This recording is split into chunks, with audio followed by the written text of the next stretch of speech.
الاخت سولاتني واش العناوي ممكن واش كيلعب كاسور. كاسور كنعنيو بها رقم 6 او لاعب الارتكاز، لاعب اللي الدور ديالو دفاعي محض 100%، كيعاود الدفاع وتيجي امام الخط ديال خط الدفاع ديال الفريق، والدور ديالو هو تكسير الهجمه وافتكاك الكره، وهذا هو الدور اللي كيديرو امرابط في المنتخب الوطني. العناوي ممكن يلعب هذا الدور هذا، وكذلك ممكن يلعب لو بوكس تو بوكس، يعني كيربط بين الدفاع والهجوم. يعني اللي كنقولوا البوكس يعني به مربع العمليات ديال الخصم والمربع العمليات ديال الفريق ديالنا. يعني كيلعب مساحه كبيره، اللي كنقولوا مساحه كبيره يعني كيتطلب لياقه بدنيه عاليه، وهادشي كيتوفر في العناوي.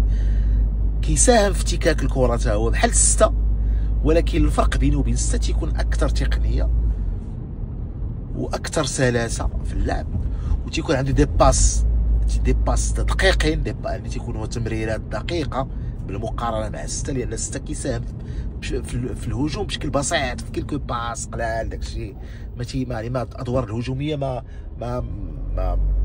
محتاجينهاش فيه.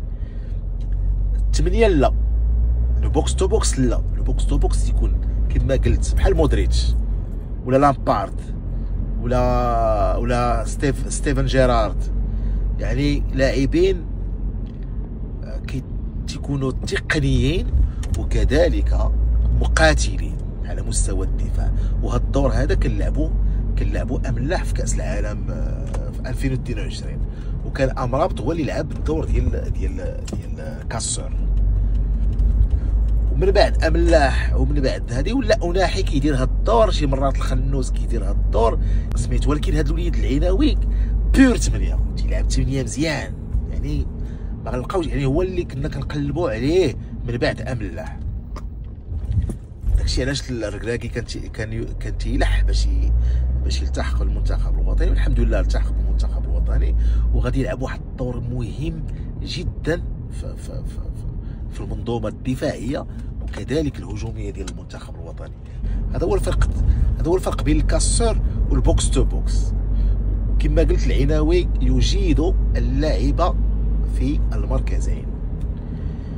وشكرا لك.